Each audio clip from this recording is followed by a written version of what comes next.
Good day, everyone. Welcome back to our channel once again, and welcome to another video where in today's one we're diving into PUBG Mobile, and I'll be showing you guys how can you fix the no sound error once you're in the game and playing the game. So let's jump right into it. So first of all, if you haven't already, open up your PUBG Mobile account.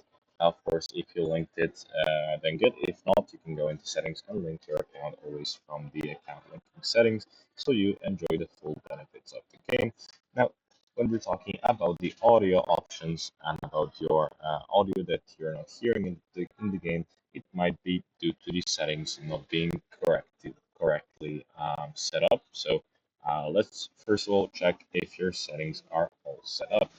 To access these settings in PUBG Mobile, you'll go into the bottom right corner and click on this little jump up arrow, which will get a pop-up menu right on your right hand side of the screen. Then you will select settings, and from the settings on the right hand side, you will see the uh, the options that there are. The one that you look for is the audio and haptics. As you can see right now on my audio settings, the master volume is all the way down. To make sure that your uh, audio will be shown in game, you have to turn the master volume all the way up or somewhere in between.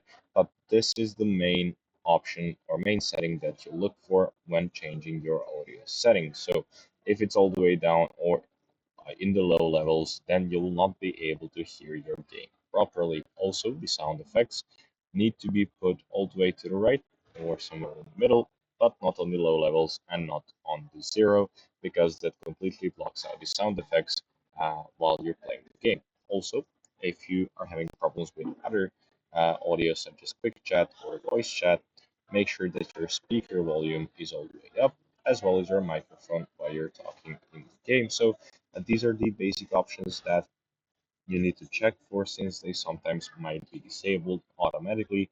So master, and also of course in the volume controls, if master is not checked in, or if this box for master is not checked, make sure to click on it, check it, put the slider all the way right, and you will be good to go. So that is it for today, guys. Thank you very much for watching this video and for diving in. If you enjoyed it, leave a like, subscribe to the channel, turn on post notifications so you don't miss any time we post, and I will see you guys in the next one. Goodbye.